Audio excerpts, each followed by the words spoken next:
Hello, everyone. Welcome to our Tuesday session, lunch session, where we'll be talking a little bit about using break-even as a decision-making tool. So I'm Dave Etkin, and with me, as always, is Janet Flaw. Hello, Janet. Good afternoon. It's not Wednesday, it's Tuesday. That's right. So I'm here in sunny downtown Louisville, thinking about break-even and some math. And Janet, where are you today?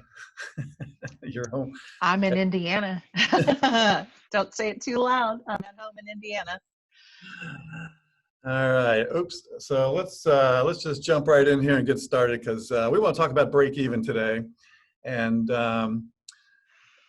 break even is a kind of an odd number. People talk about it. Most people don't know how to calculate it or use it. And as I always say, just a single number, it doesn't really help you. We need to figure out ways to use this as a tool. So again, we're here with this Louisville Small Business Development Center. There are websites there and also our state website. Please check in with us there. Also, there's a Q&A function, and if you have any questions, comments, please put those in there. We'll be monitoring that as we go along, and Janet will break in and bring those questions to me, and we can kind of chat about them a little bit as we go forward. So what's on our agenda today? We're going to spend the next 30 minutes or so kind of talking about the difference between fixed and variable expenses. We are going to talk about how to determine your contribution margin. Contribution margin might be a new term to you, but it's super important and super helpful once you kind of figure out how to make that happen. And once we know that contribution margin, we can calculate our break even for our business. And then after that, the fun really begins because we can use that number and there are other calculations to do scenario planning to make decisions for our businesses. Again, my name is Dave Etkin. I am the Center Director here at the Louisville Small Business Development Center here in downtown Louisville.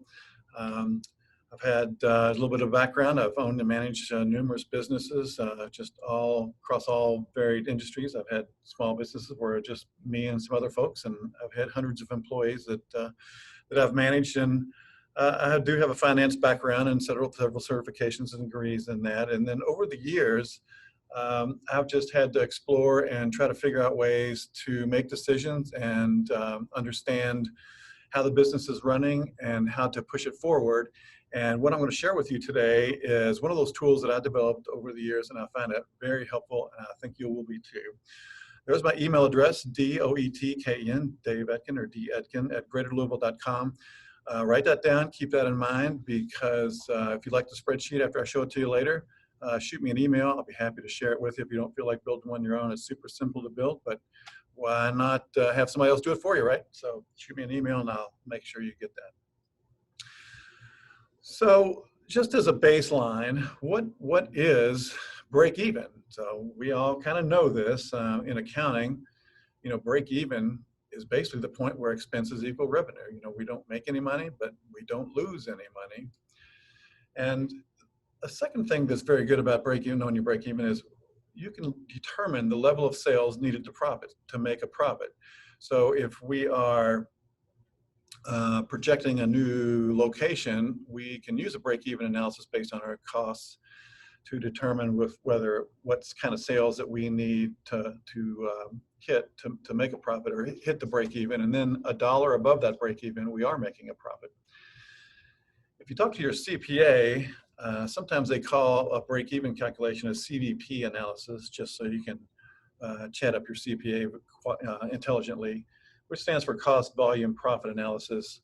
And it's just another word for your break-even analysis. And while we're on the topic of CPAs, when we get into the formulas and the numbers and we start kind of working through some things, just remember, we're not doing taxes, we're not doing auditing, we're not preparing financials. What we're doing is just gathering some rough information, some estimates based on what we know, to try to make some directionally correct assumptions and some directionally correct decisions. So don't get hung up on whether this is the right calculation for my percentage or should I use this expense or not. Just kind of think through what makes sense for you, and don't stress over that. We just want to try to get a sense for our business and where we need to go with it using these calculations.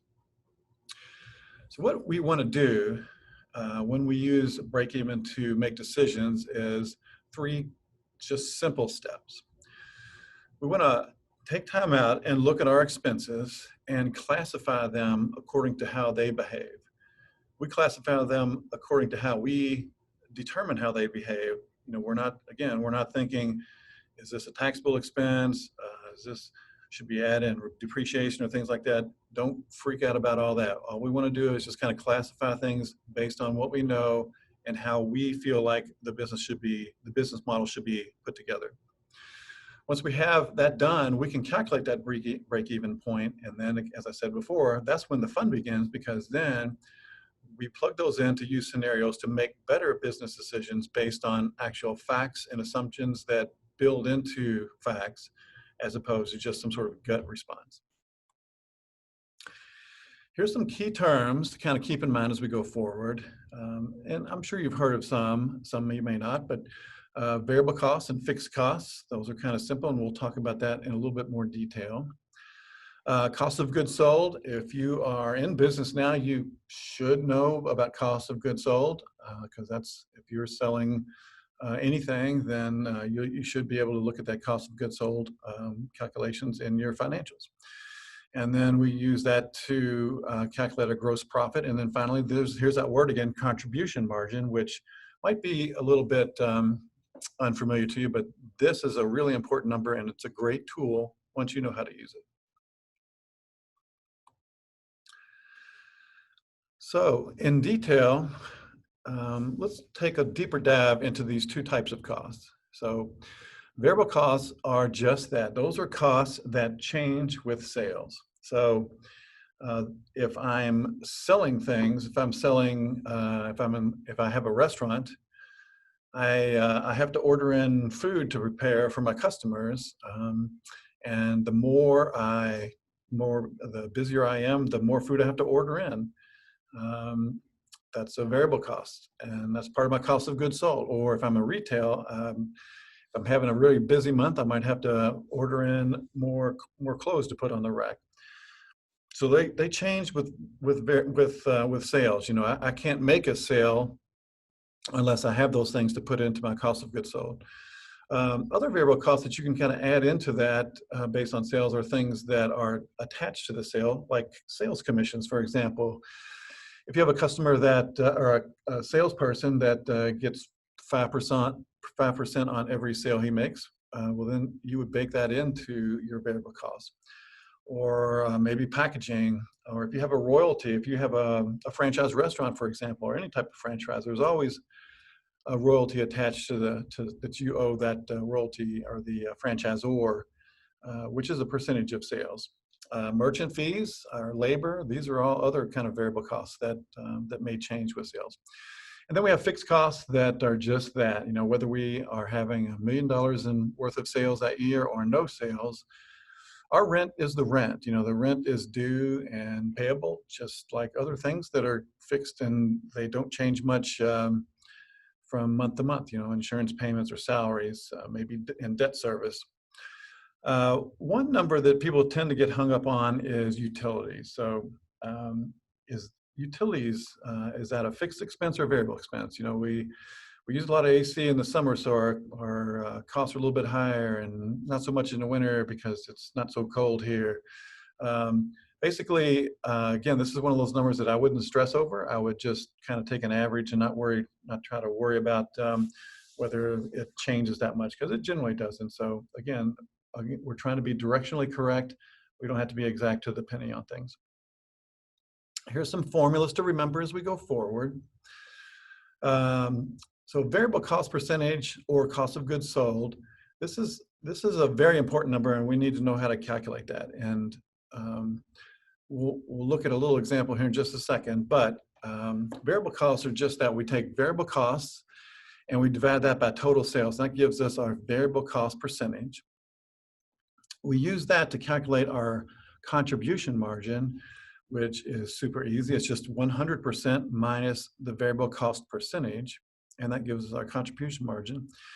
And we use those two numbers to calculate our break-even point. So we take our fixed costs and we divide that by our contribution margin, and that gives us our break-even point based on those numbers. So I apologize for all the text on the slides, but this is kind of a math class in a way. But so here's an example. Let's walk through real quick. A business has sales of $500,000 with fixed cost of $250 and variable cost of $100,000. We would just do these quick calculations. So our variable cost percentage is 100,000 divided by our sales equals 20%. We take 100% and subtract out the 20% variable cost percentage. And that gives us 80% contribution margin. And if you think about this number here, is what that says is that if we think of the 100% as $1, that says that for every dollar we sell, it costs us 20 cents to make that sale. We get to keep 80 cents to pay all other expenses. So if we take to get our break-even point, we take our fixed cost of $250,000. We want to know how many of the 80% 80% of the dollar, the 80 cents left over that we would need to have to get our break-even. So we take 250 divided by 80%, or 250 divided by 0.80, and that equals $312,000 for the year for our break-even point. So that means that's the point where we make no profit, but we lose no money. So we've all seen this break-even chart, and this is where I had struggled over the years, especially when I was in business school, that we would have to run these break-even scenarios and plot these things out on a break-even chart. And I never could figure out why you would even want to look at this, because it gives you no information, and there's no way to make really any good decisions based on this. But I want to show it to you because I know you've seen it. Don't even worry about that, because we have a better way to do it, and we'll look at that in just a little bit. So let's just do a little bit more calculations. Again, this is a restaurant example because most people know how a restaurant works. So we want to calculate what our cost of goods sold, our variable cost percentage on some menu items here. And so we know that the variable cost percentage is variable cost divided by our sales or sale price. So in this example, what we are going to check is our variable cost percentage or cost of goods sold for this menu item, which is a sandwich. And so the menu is 4 ounces of ham, 4 ounces of turkey, 1 ounce of shredded lettuce, and 1 hoagie bun to make this delicious sandwich. We would have to cost the ingredients. So the ham, we know the ham is $3.99 a pound, and we know there's 16 ounces in a pound. So we divide 16 in $3.99. That gives us about $1 for the 4 ounces that we would put on there. We would do the same with the turkey, which is a little bit more expensive. So that costs us $1.06. And we add in the shredded lettuce. We know it costs 94 cents a pound. And then the hoagie bun is 56 cents each. And we add all that together. That gives us $3.50 total cost for this sandwich. That's what it costs us before we even sell it. If you look over to the right here, we see that we sell this sandwich for $7.99. We subtract out the cost of goods sold, the $3.56, and it means our gross profit is $4.43. Now, to translate this into our cost of goods sold percentage, our variable cost percentage, we take our cost and divide that by price, and that gives us the percentage. So we take $3.56 divided by $7.99 equals 0.45 or 45%. So we know that our cost of goods sold, or our variable cost for this one particular item, is 45%. And now we can use that number to calculate a bunch of other stuff. But before we go to do that, we might need to know something else. For example, we probably sell other items as opposed to just that one sandwich. And those other items may have different costs of goods sold associated with them. So how do we calculate that? What we would do is use what we call a weighted average variable cost, or weighted average cost of goods sold. And basically it's variable costs divided by the percentage of sales mix. And we would add those together. So if you look at the top our sandwiches, on average, for our sandwich mix is 45% for our cost of goods sold. We sell some sides like chips and things like that, for example, in this restaurant, and that cost of goods sold for those items are always 30%. And then we sell fountain drinks, let's say, and they're pretty cheap. So all in, they have a 10% cost of goods sold. Now, what we need to do is figure out how this menu mix figures in with our sales. So we would have to project, or either we would calculate based on previous sales. And in this example, on an average day, 80% of the sales come from the sandwiches. 10% of the sales come from, sale price comes from sides, and 10% come from the beverages. So that gives us 100% of the sales. And to get this blended, this weighted average variable cost percentage, what we would do is we would multiply across these lines. So for the sandwiches, we would multiply 45% times 80%. That gives us 36%. The sides, 30% times 10% gives us 3%, and beverages 10% times 10% equals 1%. We add those together down the column, and that means our blended weighted average variable cost percentage, or cost of goods sold, is 40% for this particular example. And that gives us the number that we can use if we have a bunch of different items to do some of our break-even calculations without worrying about individual products or services. Now, once we have these, we can calculate our contribution margin percentage, and contribution margin is different than our regular cost of goods sold percentage calculation. So on an income statement, we calculate cost of goods sold basically by revenue minus our cost of goods sold equals our gross profit. So if we use the previous example and turn it into percentages, so our sales would be 100% less our 45% cost of goods sold equals a gross profit of 55%. And then that 55% is left over. The gross profit is what we use to pay all our other expenses. A contribution margin allows for other variable costs that might be attributable to sales that might make sense to have them included because of the nature of that expense. So in this example, we have 100% sales. We have 45% of our cost of goods sold, and perhaps we have variable labor instead of a salaried labor force. This is hourly, and maybe some are part-time, some are full-time, but maybe when things are slow, people go home, and the 20% is the budgeted number that this company might want to keep their labor costs down to. Maybe they have a cost that every time they ship something else out, it is 2%. That would be another one. So if you add these up and then subtract them from 100%, the contribution margin here is 33%. As opposed to the 55 on the gross percentage, because we're adding additional cost here that would not be in the expense portion of the income statement. So once you know your contribution margin and some of these other numbers, you can do some fun stuff. And here's some things that I find very handy once you know your contribution margin and your variable cost number percentage.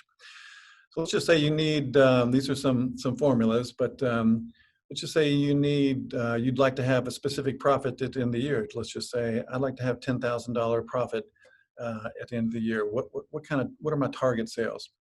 All I would do is take my known fixed costs. I would add my target profit on top of that. I would just divide that by my contribution margin, and that would tell me exactly what my target sales would be.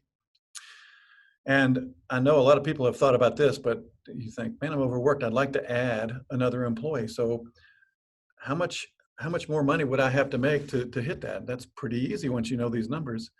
I would just take my fixed costs plus my new salary, add those together, and then divide by contribution margin. And as long as I hit that new break-even number in new sales, then I'm good to go with that new employee. Another good number that you can calculate is what we call the margin of safety. So if I know what my actual sales are, or if I want to budget a number, a target number, I can take that and subtract it from my break-even sales, and then and divide it by the budget or actual sales. That would give me a percentage. For example, let's just say it turns out to be 0.30, so that's 30%. So I know that my sales can drop 30% and I still won't lose money. That's a good number to know. And another good number to know that's really, really great to keep in your back pocket, because it allows you to make back of the envelope decisions out in the field in seconds and be fairly correct if you have a good magic number. So the magic number is basically easy. So you just take $1 and you divide it by your contribution margin. So in our previous example, it was 80%. And so whatever our thought is, we would take whatever we're going to do, like the new salary, and multiply by the magic number, and that would give us these new sales. So here's our example that we used before. Let's work through this so we can know our magic number. So our example before, we had business of $500,000 and $250,000 in sales, fixed costs, and then variable costs of $100,000. So that means our contribution margin was 80%. So we want to add a new staff at $50,000. So we take, to figure our magic number, we would go $1 divided by our 80% contribution margin. That's $1.25. And then we just take our new cost, $50,000 times $1.25. And that means we have to increase our sales by $62.5 before we even can afford that employee.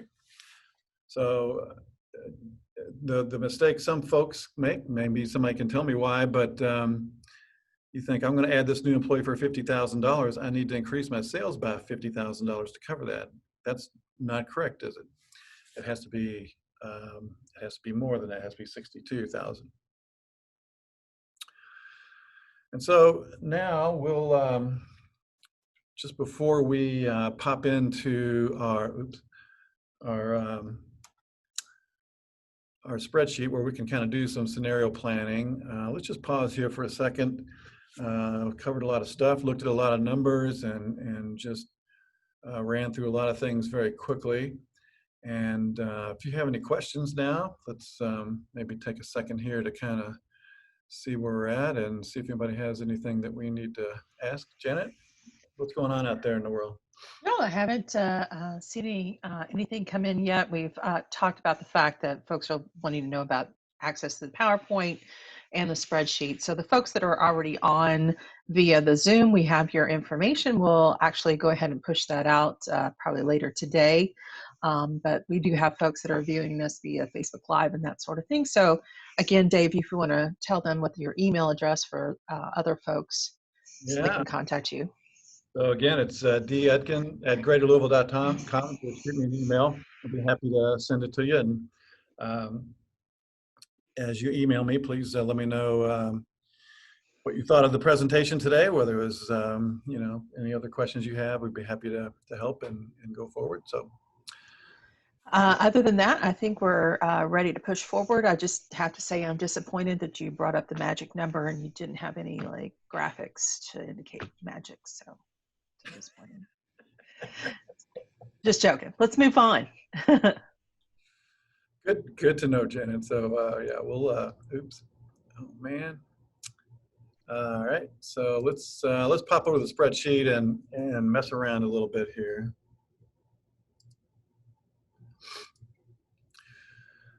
All right, so what I've done here is I've taken basically the formula of the break-even formula and spread it out on the spreadsheet where we can plug in different things and make different assumptions. So we have two, as we talked about early on, we have two types of costs in our calculation. We have our variable costs, which are percentages, always expressed as a percentage, and then we have our monthly fixed costs, and these are kind of numbers that we can just kind of spout off the top of our head. So we'll plug in all these numbers here in just a second. The spreadsheet adds them up here, and then it actually does a calculation. It subtracts the total variable costs out of 100% and gives us our contribution margin. And then over here, we just add in different monthly costs, and it adds them up here. So let's just plug in a couple. So this is, I put in some things for us to look at. And again, this is a restaurant. And so a good restaurant should have maybe about 30% food costs. And this is a fast food, so we'll add some packaging for carry out and stuff. So it'll be another 3%. On a budget, only 20% for variable labor. It's a franchise, and it's not a very expensive franchise. And so they only have to pay 5% instead of 11. And there's some other things we can put in there, but we'll leave it right there. So we have a total variable cost of 58% here. We subtract that from 100%, and that gives us a contribution margin of 42%, which means that for every dollar we sell, it costs us 58 cents. We get to keep 42 cents to cover all this stuff over here. So let's plug in some monthly numbers.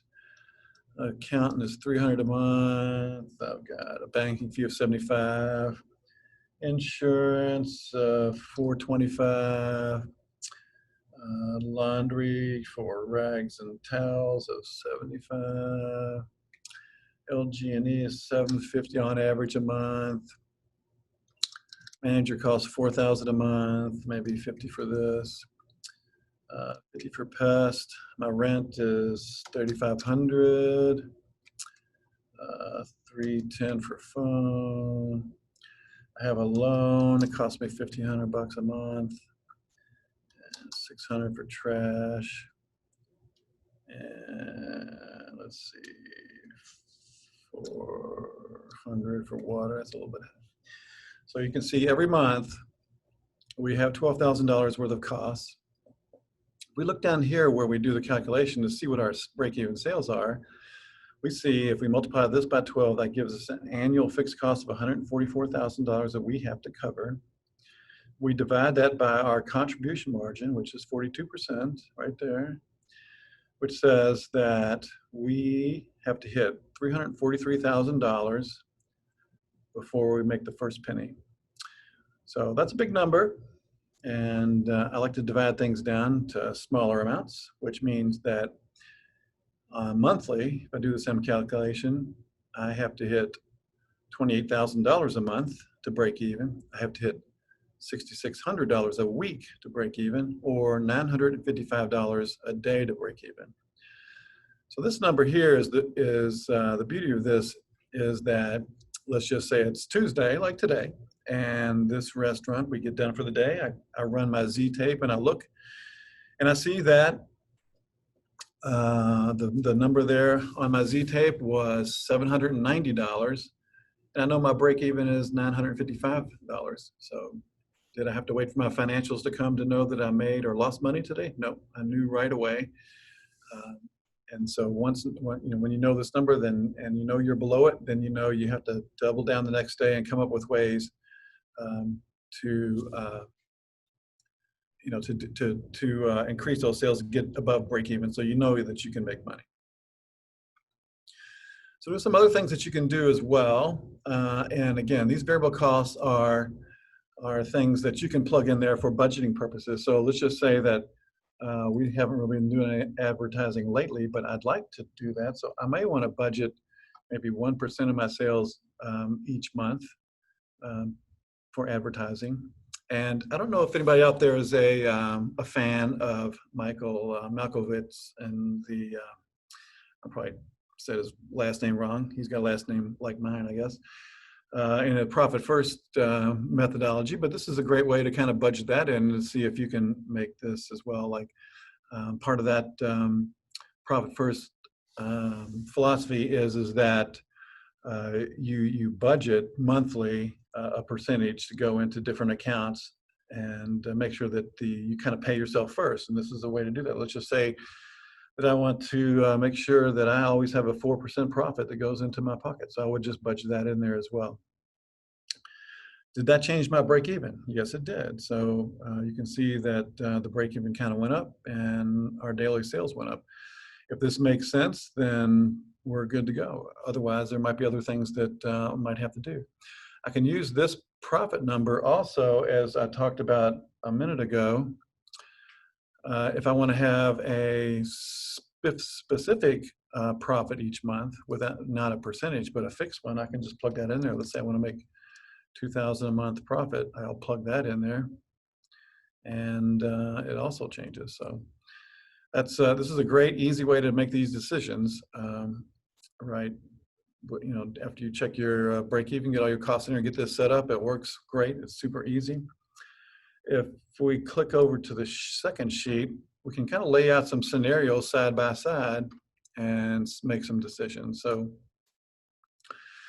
in this example on our variable costs, let's say, for example, normally our food cost is 30%, but I'm able to maybe change to a new supplier and now it's 27%. I can see that things have changed for the better down here. I can also do the profit. Let's just say I want to have a 4%, or I have a 4% profit first now, and let's say I want to bump that. I want to see if I can double that at 88%. I can put that there. Or example, let's just say this this store is doing okay, but I found a new location on the other side of town, and it looks really good. We're really promising, and I think I'd like to move over there. But the one big difference, though, is the rent is not $3,500 a month. It is $10,000 a month. I'll plug that in there and check these numbers here, and see how the difference between the break even now and break even now. And if those numbers make sense, then I could move ahead with that or not. Same with the profit. Let's just say that in this new scenario, I would like to, I want to pocket 5,000 a month here instead of 2,000 a month here. So I can see where these numbers can drastically change based on these scenarios. So this is basically, you know, kind of company-wide. You're going to still drill down and make these sheets used for single products or single services to make decisions on as well. So in a nutshell, that's basically how this whole thing works. We would want to make you know, run through our business model. Once you get that set up, you can make assumptions and make changes on the fly. It's, you know, as you can see, it's super easy. It's just changing some numbers. All the formulas are all baked in. And as I said, if you'd like this, shoot me an email, and I'd be super happy to send that to you. Here's my email address again, d@greaterlouisville.com. So appreciate you guys listening for this quick 30-minute deep dive, or slightly deep dive, into break even. And I'm going to check with Janet. Do we have any questions or comments out there? Yes, Dave, let's take a look here. Some from Melissa. She's asked if using the profit percentage in variable costs instead of a fixed amount in fixed costs, could you show how to calculate the dollar amount of profit you would realize? Yes, let's see, let me pop over here.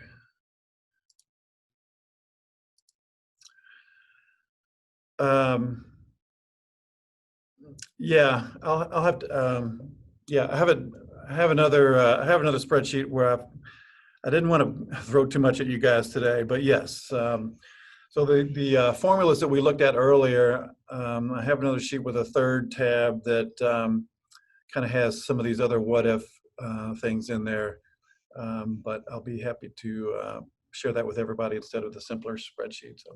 So Melissa, send me your email, and I'll be happy to shoot that to you. I think you'll enjoy messing around with this. I always do. It's pretty much fun. Okay. We have a question about what was the name of the book on Profit First. Yeah, so I'll talk about that. That's a really cool book, and the guys, it's called Profit First, and the guy's name is Michael, and I'm going to butcher this name. It's Malkowitz, But if you go to Amazon and do profit first, it'll pop right up. It's kind of a bestseller. And basically, what he's done, he's kind of clever. He's taken the Dave Ramsey bag method and put it for use in a business setting. And so the idea is to set up various, checking accounts, move money according to certain percentages, according to where they need to go. And the number one thing is to kind of pay yourself first. The great example on that is like when you got your first job that had some benefits, and they started taking money out for your 401k, and you got your first paycheck, and they pulled that money out, and you think, and this is kind of bad, they're taking a bunch of my money. But it went into the 401k, and then magically, after a period of time, you just kind of get used to that, and you live, you learn to live within that budget. And it's the same way with your business. If you set things up so the money kind of happens automatically, and learn to live within that budget, at the end of the year, you'll have money for profit, money for taxes, and you as a business owner might actually get paid for a change too, instead of your employees. So it's a cool book. I think you'll enjoy it. Cool. From Ann Swanson. Hi, Ann. She wants to know, does it matter if you put profit increase in variable or monthly? I assume you should choose one, but not both. Yeah, choose one, not both. And it's your choice. Like I said, we're not doing taxes. There's no right way. And sometimes, let's just say you want to have a fixed amount. You think you can hit that break-even number and take that fixed amount for profit. Something might happen where things change. Maybe you have to pull back. So that, this is just a tool to kind of make some rough decisions. It's, you're not locked into anything. And again, it's your call. You could do both. You could, if you can hit that break even and better that break even, then why not put 4% somewhere and another fixed amount in your pocket as well. So we have from Tom Hughes. Hi, Tom. Wants you to like speak to this about the service industry.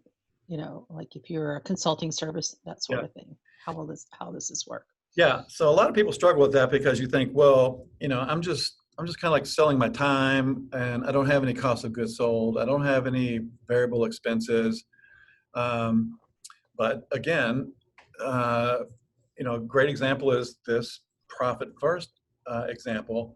These are all variable expenses that I would just kind of plug in, because you do have them. If you're just selling hours, let's say, you do have variable expense. You have, your taxes. You should be, booking taxes, and that's a certain percentage.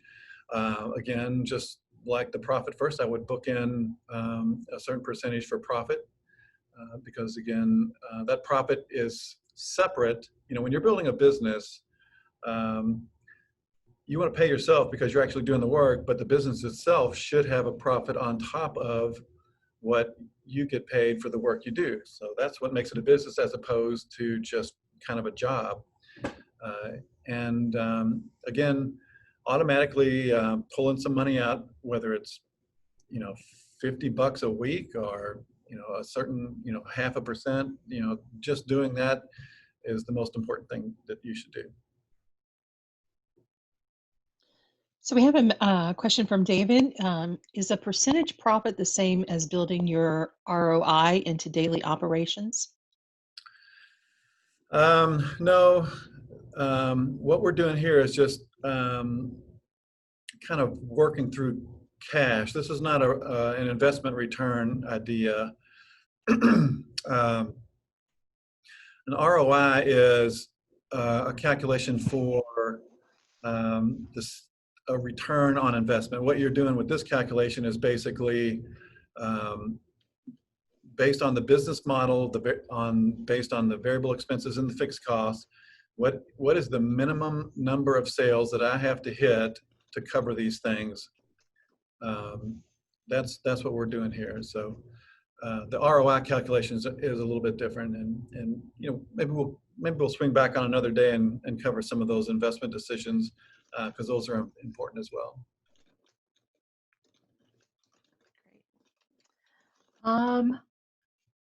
I don't see anything in addition. We have a question from Katem Patel, just wanting to know what our services are. You want to speak Well, to that? we have a lot of services. The the good news is Sorry. the good news is that we're funded by the Small Business Administration and the University of Kentucky and Louisville Metro. So all of our services are for free. So you can tap into us as much or as little as you want. The number one thing that we're really good at is business planning, putting together financial projections, usually for financing.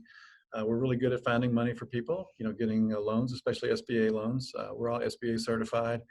And if you need money to start a business or you want to grow your business, buy a new building or new equipment, we can certainly help you do that. It's for free. What we do is we work with tons of banks. We put together a really nice loan package for you with some projections and things. And when you go to the bank to make that application, you are prepared, and it's should be hopefully a seamless deal.